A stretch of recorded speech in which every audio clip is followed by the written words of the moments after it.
গিয়ে কখনো কি এমন হয়েছে যে দলের সবাই প্রচণ্ড ব্যস্ত, মানে সারাদিন মিটিং চলছে, ইমেইল চালাচালি হচ্ছে, কিন্তু মাস শেষে দেখা গেল আসল কাজ কিছু এগোয়নি? এটা তো প্রায় সব প্রতিষ্ঠানেরই প্রতিদিনের গল্প। গ্রাহক যা চেয়েছিল তা তো দূরের কথা, মনে হয় আমরা নিজেরাই কাজের ভিড়ে হারিয়ে গেছি। একদম। সবাই নিজের সেরাটা দেওয়ার চেষ্টা করছে, কিন্তু দিনের শেষে ফলাফলটা ঠিক আসছে না। মনে হয় যেন একটা অদৃশ্য দেওয়াল সবকিছু আটকে রেখেছে। ঠিক তাই। আর আজ আমরা সেই দেয়ালটা ভাঙার একটা উপায় নিয়েই কথা বলবো। আমাদের হাতে আছে আজাইল প্র্যাকটিস গাইড। হুম।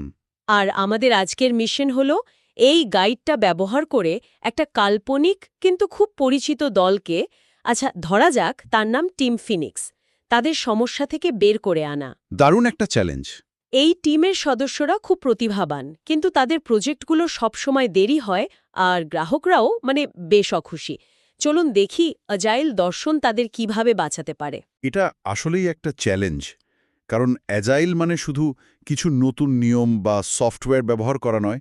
এটা হলো কাজের ধরন আর চিন্তা ভাবনাকেই পুরোপুরি বদলে ফেলার একটা জার্নি। মানে শুধু দ্রুত কাজ করা নয়। না, এটা হলো স্মার্টভাবে কাজ করা। চলুন এই যাত্রায় গভীরে ডুব দেওয়া যাক। আচ্ছা, তাহলে শুরুতেই একটা সাধারণ ধারণা পরিষ্কার করা দরকার। অনেকেই মনে করে অ্যাজাইল মানেই হচ্ছে খুব দ্রুত, তাড়াহুড়ো করে কাজ করা। কিন্তু এই অ্যাজাইল মাইন্ডসেট বা মানসিকতা আসলে কি? এটা কি শুধুই স্পিড? একদমই না। আর এখানেই সবচেয়ে বড় ভুলটা হয়। অ্যাজাইল মাইন্ডসেট স্পিডের চেয়েও বেশি জোর দেয় শেখার উপর। শেখার উপর। হ্যাঁ, অ্যাজাইল প্র্যাকটিস গাইড বলছে এই মানসিকতা কয়েকটি মূল প্রশ্নের উত্তর খোঁজে। যেমন, আমরা কিভাবে যত তাড়াতাড়ি সম্ভব গ্রাহকের হাতে কাজের একটা ছোট অংশ তুলে দিয়ে তাদের মতামত জানতে পারি। ও আচ্ছা। এতে ভুল পথে বেশি দূর যাওয়ার ঝুঁকিটা অনেক কমে যায়। তার মানে মাসখানেক ধরে একটা বিশাল ফিচার বানিয়ে তারপর বোঝার চেয়ে যে এটা গ্রাহকের পছন্দ হয়নি, ঠিক। তার চেয়ে ভালো প্রতি সপ্তাহে ছোট ছোট আপডেট দিয়ে মতামত নেওয়া। একদম ঠিক। আরেকটা বড় প্রশ্ন হলো, আমরা কিভাবে আমাদের কাজের মধ্যে স্বচ্ছতা বা ট্রান্সপারেন্সি আনতে পারি? দলের সবাই কি জানে কে কি কাজ করছে আর কেনই বা করছে? হুম, কোনো সমস্যা কি লুকিয়ে রাখা হচ্ছে? হ্যাঁ, আর সবচেয়ে গুরুত্বপূর্ণ প্রশ্ন, যা আমাদের টিম ফিনিক্সের জন্য খুব জরুরি, কোন অপ্রয়োজনীয় কাজগুলো আমরা বাদ দিতে পারি? কোন মিটিংগুলো না করলেও চলে? কোন রিপোর্টগুলো আসলে কেউ পড়ে না? এই শেষ প্রশ্নটা তো লাখ টাকার প্রশ্ন। অপ্রয়োজনীয় কাজ বাদ দিতে পারলেই তো অর্ধেক সমস্যার সমাধান হয়ে যায়। ঠিক। কিন্তু এই মানসিকতা তো দলের মধ্যে এমনি এমনি তৈরি হবে না। এর জন্য তো একজন লিডার দরকার। এখানেই কি সার্ভেন্ট লিডারশিপের ধারণাটা আসছে? একদম। আর এই ধারণাটা প্রথাগত বস বা ম্যানেজারের ধারণাকে পুরোপুরি উল্টে দেয়। একজন বস নির্দেশ দেন এবং কাজ আদায় করেন, কিন্তু একজন সার্ভেন্ট লিডার বা সেবক নেতা তিনি দলের সেবা করার মাধ্যমে নেতৃত্ব দেন। সেবা করার মাধ্যমে? হ্যাঁ, তার মূল কাজ হল দলের পথ পরিষ্কার করা, তাদের সফল হতে সাহায্য করা। কিন্তু দলের সেবা করা এই কথাটা শুনতে খুব ভালো লাগলেও বাস্তবে কি এটা সম্ভব? একজন লিডার যদি শুধু সেবাই করতে থাকেন, তাহলে ডেডলাইনকে সামলাবে বা কঠিন সিদ্ধান্তগুলো কে নেবে? এটা কি একটু বেশি আদর্শবাদী ধারণা নয়? খুবই গুরুত্বপূর্ণ একটা প্রশ্ন। সার্ভেন্ট লিডার মানে এই নয় যে তিনি সিদ্ধান্ত নেন না, বরং তিনি সিদ্ধান্ত নেওয়ার প্রক্রিয়াটা বদলে দেন। এর তিনটি মূল ভিত্তি আছে। আচ্ছা। প্রথমটি হল উদ্দেশ্য বা পারপাস। তিনি একা সিদ্ধান্ত না নিয়ে দলের সাথে বসে কাজের কেন বা উদ্দেশ্য ঠিক করেন। টিম ফিনিক্সকে তিনি জিজ্ঞেস করবেন, আমরা এই প্রজেক্টটা কেন করছি? এটা গ্রাহকের কোন সমস্যার সমাধান করবে? হুম। যখন সবাই এই কেন সম্পর্কে একমত হয়, তখন ছোটখাটো সিদ্ধান্ত দল নিজেই নিতে পারে। আচ্ছা, উদ্দেশ্য ঠিক হলো। এরপর? এরপর আসে মানুষ বা পিপল। উদ্দেশ্য ঠিক হওয়ার পর লিডারের কাজ হল এমন একটা পরিবেশ তৈরি করা যেখানে দলের সবাই নিজেদের সেরাটা দিতে পারে। তাদের কি সঠিক টুলস আছে? তারা কি একে অপরকে বিশ্বাস করে? তাদের কি ব্যর্থ হওয়ার স্বাধীনতা আছে? তিনি নিশ্চিত করেন যে দলের সদস্যরা মানসিক এবং পেশাগতভাবে নিরাপদ বোধ করছে। একদম। তিনি একজন গার্ডেনারের মতো, যিনি গাছের যত্ন নেন, তাকে বেড়ে উঠতে সাহায্য করেন, কিন্তু গাছটাকে বেড়ে ওঠার জন্য জোর করেন না। আর তৃতীয় ভিত্তিটা কি? তৃতীয় এবং সবচেয়ে শেষে আসে প্রক্রিয়া বা প্রসেস। লক্ষ্য করে দেখুন, প্রক্রিয়াটা কিন্তু সবার শেষে। তাই তো। কারণ এজাইল দর্শন বলে কোনো নিখুঁত প্রক্রিয়া অনুসরণ করার চেয়ে ফলাফল পাওয়াটা বেশি জরুরি। টিম ফিনিক্স যদি স্ক্রাম বা কানব্যানের মতো কোনো কঠিন নাম অনুসরণ না করেও নিয়মিত গ্রাহকের জন্য ভালো কাজ ডেলিভারি করতে পারে আর নিজেদের ভুল থেকে শিখতে পারে, তাহলেই তারা এজাইল। প্রক্রিয়াটা একটা টুল, উদ্দেশ্য নয়। তার মানে একজন সার্ভেন্ট লিডার আসলে একজন নিয়ন্ত্রকের চেয়ে বেশি একজন কোচ বা মেন্টর। কিন্তু তার প্রতিদিনের কাজগুলো ঠিক কী রকম? তিনি কি শুধু মিটিংয়ে বসে মোটিভেশনাল কথা বলেন? হ্যাঁ, না, তার কিছু খুব নির্দিষ্ট এবং কঠিন দায়িত্ব আছে। যেমন ধরুন, প্রাতিষ্ঠানিক বাধা দূর করা। প্রাতিষ্ঠানিক বাধা? হ্যাঁ, এটা একটা দারুণ বিষয়। ভাবুন, আমাদের টিম ফিনিক্স রকেটের গতিতে কাজ করে প্রতি 2 সপ্তাহে নতুন সফটওয়্যার আপডেট তৈরি করছে। কিন্তু কোম্পানির মার্কেটিং ডিপার্টমেন্টের নিয়ম হলো তারা 3 মাস পরপর বড় লঞ্চ করে। সর্বনাশ! তাহলে তো টিমের সব পরিশ্রম জলে গেল, গ্রাহক তো কিছুই পাচ্ছে না। ঠিক এখানেই সার্ভেন্ট লিডারের আসল কাজ। তিনি নিজের দলের বাইরে গিয়ে মার্কেটিংয়ের সাথে কথা বলবেন, প্রশ্ন করবেন, আমরা কি প্রতি সপ্তাহে ছোট ছোট আপডেট দিতে পারি? আপনাদের এই 3 মাসের সাইকেলের কারণটা কি? আমরা কিভাবে একসাথে কাজ করে এই বাধাটা দূর করতে পারি? বাহ! এই প্রাতিষ্ঠানিক জট খোলার ক্ষমতাই তাকে সাধারণ ম্যানেজার থেকে আলাদা করে। তিনি দলের জন্য লড়াই করেন। বোঝা গেল। তার মানে তার কাজ শুধু দলের মধ্যেই সীমাবদ্ধ নয়, তিনি পুরো প্রতিষ্ঠানের মধ্যে একটা সেতুবন্ধন তৈরি করেন। একদম। তার আরেকটি বড় কাজ হল অন্যদের কাজের পথ তৈরি করা বা পেভিং দ্য ওয়ে। যেমন দলের জন্য একটা শান্ত কাজের জায়গা নিশ্চিত করা, ম্যানেজমেন্টকে বুঝিয়ে টিম ফিনিক্সকে একটা প্রজেক্টে 100% মনোযোগ দেওয়ার সুযোগ করে দেওয়া। এমনকি তিনি ফাইন্যান্স বা অডিট ডিপার্টমেন্টের সাথেও কাজ করতে পারে, যাতে তাদের পুরনো প্রক্রিয়াগুলো এজাইল টিমের দ্রুত কাজের ধরনের সাথে মানিয়ে নিতে পারে। তিনি মূলত দলের সামনে থেকে সব কাটা সরিয়ে দেন। এখানেই আমার পরের প্রশ্নটা চলে আসছে। যদি দল নিজেই নিজের কাজ পরিচালনা করে আর লিডার যদি হন একজন সেবক, তাহলে প্রথাগত প্রজেক্ট ম্যানেজারের কি হবে? অনেক এজাইল ফ্রেমওয়ার্কে তো এই পদের কোনো উল্লেখই নেই। এটা একটা খুব সাধারণ ভয় এবং প্রশ্ন। তার মানে কি প্রজেক্ট ম্যানেজারদের চাকরি চলে যাবে? না, উত্তরটা হলো না, কিন্তু তাদের ভূমিকাটা পুরোপুরি বদলে যাবে। একজন আজাইল প্রজেক্ট ম্যানেজার আর কাজের কেন্দ্রবিন্দুতে থেকে সবকিছু নিয়ন্ত্রণের চেষ্টা করেন না। তিনি আর চেকলিস্ট আর ডেডলাইন নিয়ে সবার পিছনে ছোটেন না। অ্যাজাইল প্র্যাকটিস গাইডে একটা খুব শক্তিশালী উক্তি আছে।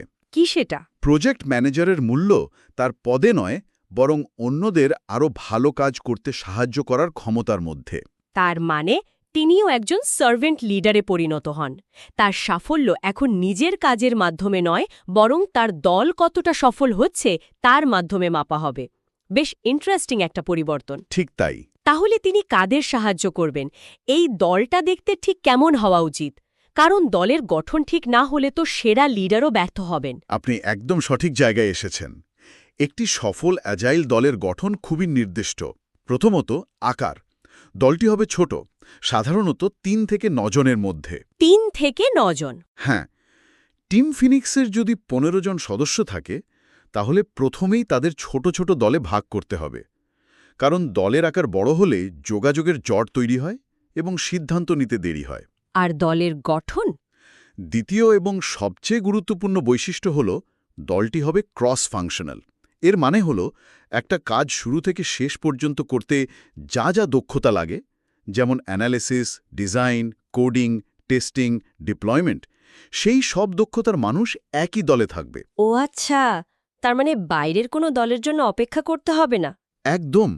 আমাদের টিম ফিনিক্সের ক্ষেত্রে যেমন ডিজাইনাররা এক বিভাগে, ডেভেলপাররা আরেক বিভাগে আর টেস্টাররা অন্য বিভাগে কাজ করে। হ্যাঁ, আর তাদের একে অপরের সাথে কাজ করতে হলে অনেকগুলো মিটিং আর অনুমোদনের মধ্যে দিয়ে যেতে হয়। আর এটাই তাদের ধীরগতির মূল কারণ। একটি ক্রস ফাংশনাল দলে এই দেয়ালগুলো থাকে না। আর তৃতীয় বৈশিষ্ট্যটি হল নিবেদন বা ডেডিকেশন। নিবেদন? হ্যাঁ, আদর্শগতভাবে দলের সদস্যরা 100% শুরু একটি প্রজেক্টের জন্যই নিবেদিত থাকবে। এটা তো প্রায় অসম্ভব শোনায়। বেশিরভাগ কর্মীকে তো একই সাথে 2-3টা প্রজেক্টে কাজ করতে হয়।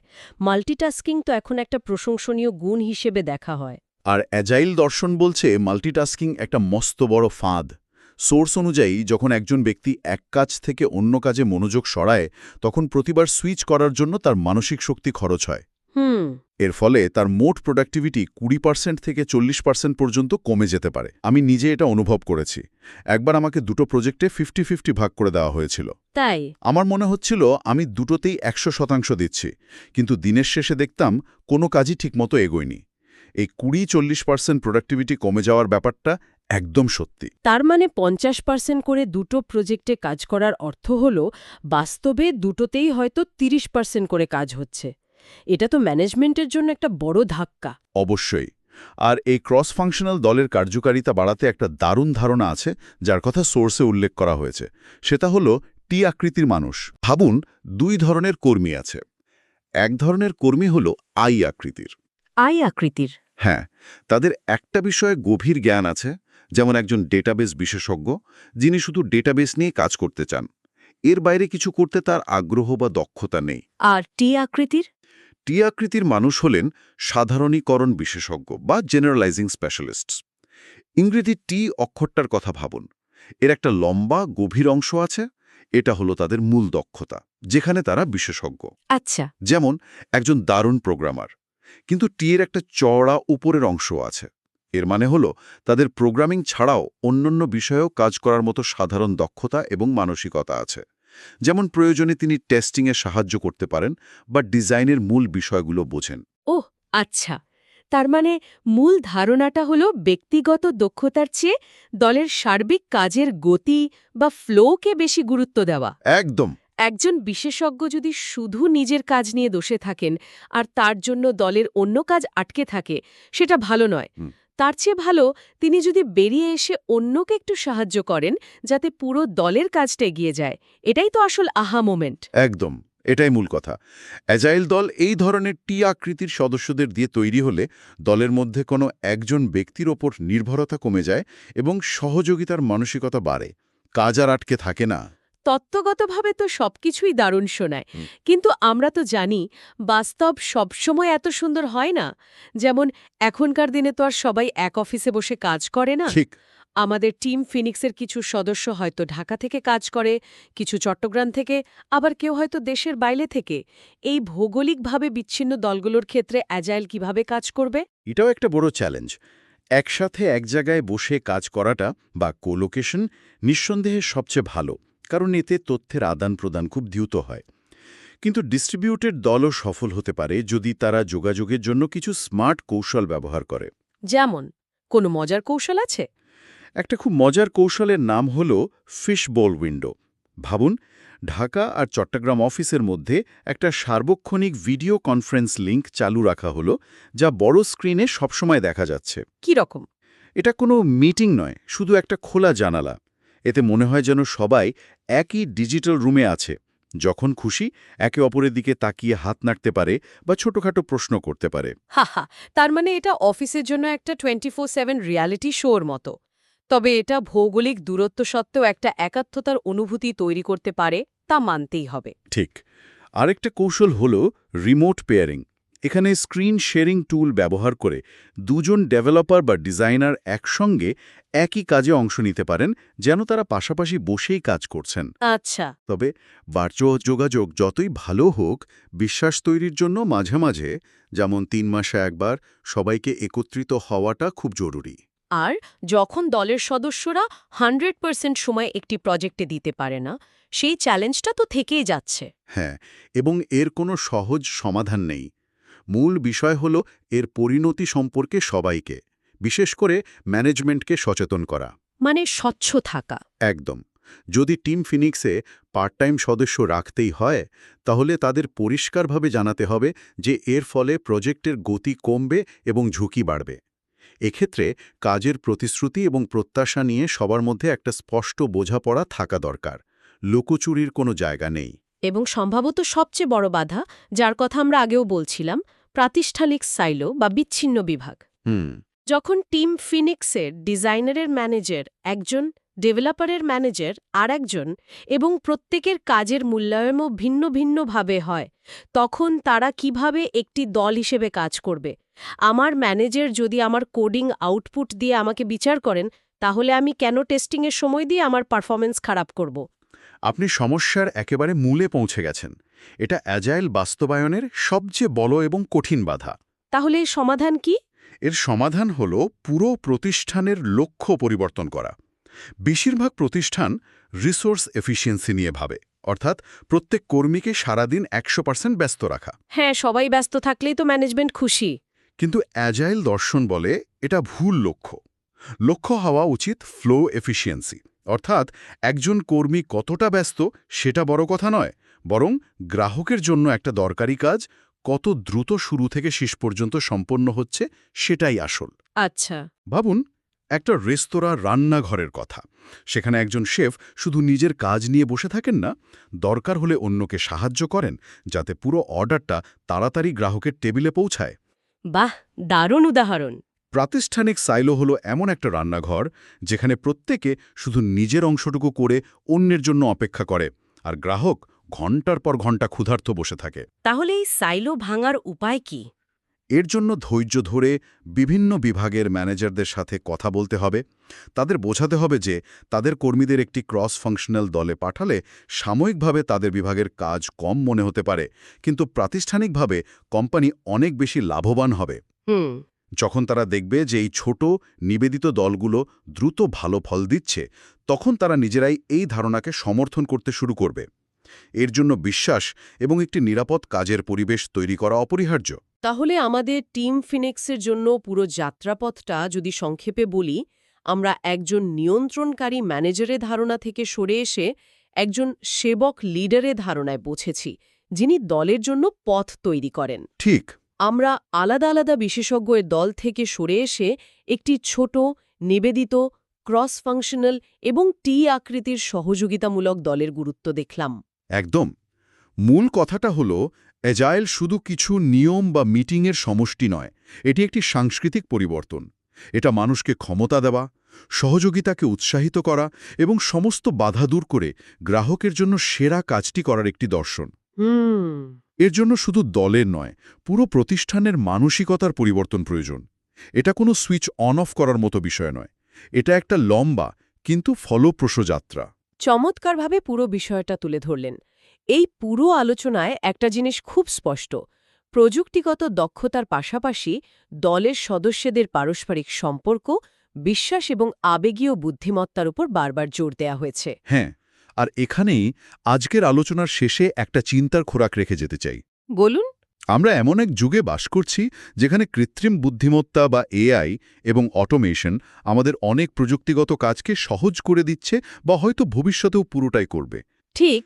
চারদিকে ভয় দেখানো হচ্ছে যে এআই হয়তো অনেক চাকরি নিয়ে নেবে, কিন্তু ঠিক এই সময়েই অ্যাজাইলের মতো একটি আধুনিক কর্মপন্থা আমাদের বলছে যে সবচেয়ে মূল্যবান দক্ষতাগুলো হলো সহযোগিতা, নম্রতা, সহানুভূতি এবং আবেগীয় বুদ্ধিমত্তার মতো প্রোফাউন্ডলি মানবিক গুণাবলী। এটা কি একটা প্যারাডক্স নয়?